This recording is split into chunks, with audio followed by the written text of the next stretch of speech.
Hey friends, so we're out on the creek. We're going to do a little bit of testing in moving water with the Jackson Knarr. So that's where we're at, in a creek, way up from the Susquehanna River. There's like a couple dams actually that separate this part of the creek and the main river. So you know, I don't know what our potential is to catch any big fish or good fish. But I know that there's some fish that live here, but that's not our goal, really. Our goal is to really just kind of get out here and see if we can't test this thing out and see its capabilities in the moving water. So, but hang tight, watch with me, and there will be a little bit like an add-on to the previous review that we did on the Knarr. So, talk to y'all in a few.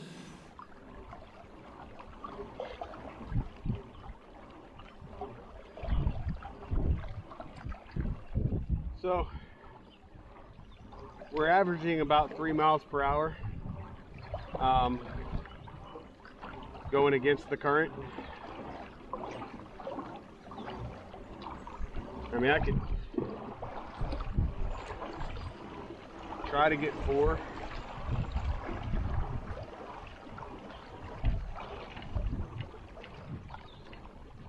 It's not going to happen.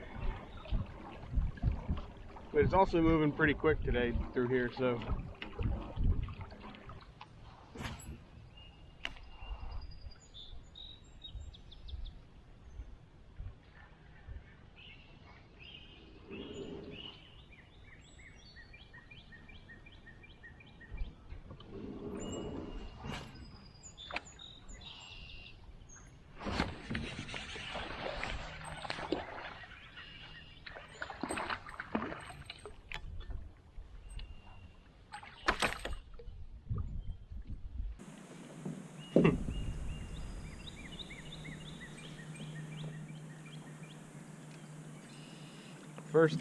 First fish, tiny little fella, little creek smallie, old red eye.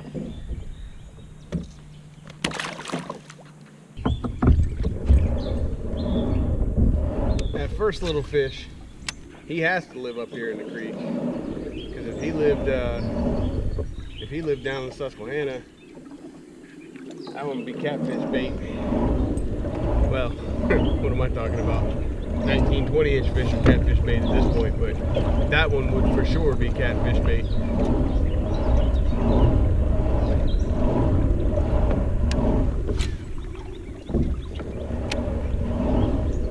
This boat, this rudder, I should say, is very responsive, even in the current, and there's no creep, you know.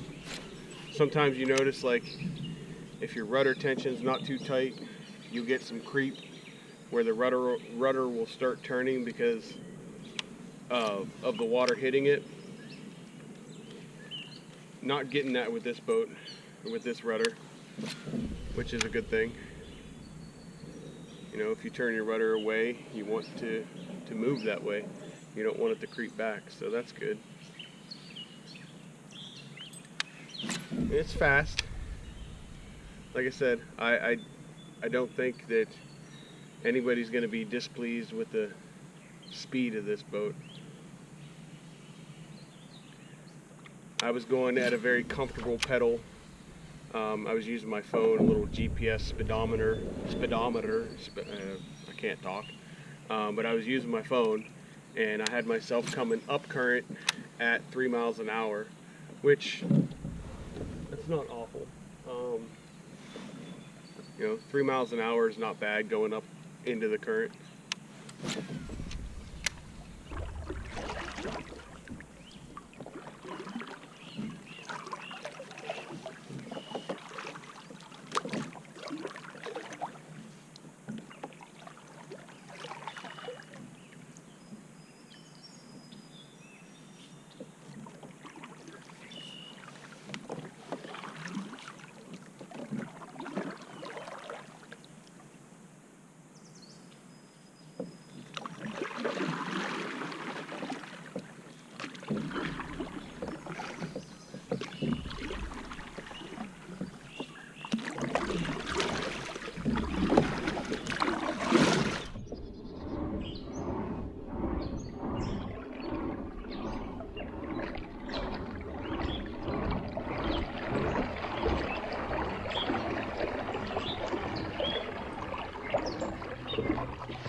It's definitely easy to move with the paddle, but you know, it is a larger boat, so I don't want to say it's easy to paddle.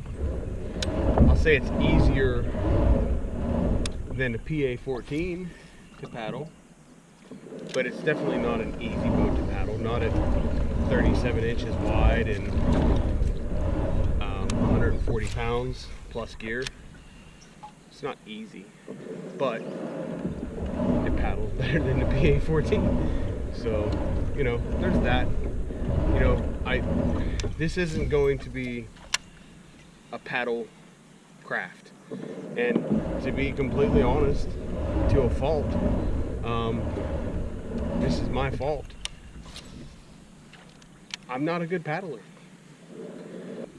You know, it's something I definitely need to get better at, and I honestly think that over the next year or so, I'm going to, because I am going to paddle a lot more, especially once that Innovative Sportsman Osprey comes out, because it'll be a motorized boat, but it won't be a pedal drive. And that will primarily take over as my main boat for the river, and that's what I'm going to guide out of that boat as well.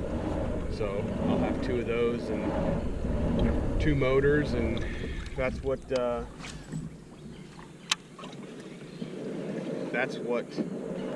is going to be my guide boat. So.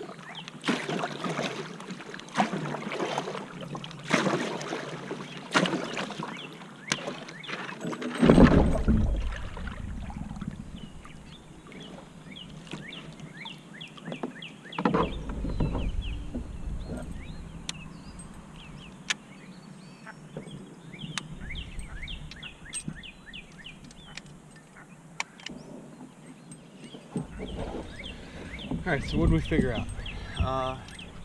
It performs well in current, like I expected it to. It paddles better than the PA-14 for sure. Maneuvers really well. It's responsive, even in current, which I kind of expected that. And, you know, it's a good quality boat. It's a real good quality boat. You know, good flagship boat for them that they came out with this year. I think a lot of people are going to be pleased and happy with it, and you know, it makes my decision a little more difficult. Having this boat and the PA-14 360 definitely is going to be a tough decision to choose between these two, because they have a lot of similarities and a lot of things that are, you know, really awesome about each one. And you know, I think it's going to come down to what I think the best boat for me is going to be. And I know I talked about that in the previous video, but you know, that's an important aspect. You know, don't just buy a boat because it's the absolute best boat on the market, and you know, that's the PA-14 360. Don't buy it just because of that. Buy it because it's right for you. If it's not right for you, it's not the best boat on the market. And you know, that's something I think a lot of people struggle with grasping. You know, it may be the absolute best boat on the market, but what if you're uncomfortable with that pedal motion? What if you don't like sitting up that high? What if you just don't want that big of a boat? What if you flip your boat and you fish in a current environment where you could easily flip your boat and you have to flip it back? A PA-14 is hard to flip back over. So, yeah, the decision is going to be tough. And, you know, I hope that the 2 review videos that I did of this boat, I hope that they've helped somebody. I hope that some of the feedback that I've put into this video, or into these videos, hopefully Jackson listens to it and, you know, makes some minor changes, because they otherwise have a fantastic platform. So I'm gonna get off the water, and yeah, we'll talk to you guys here in a little bit.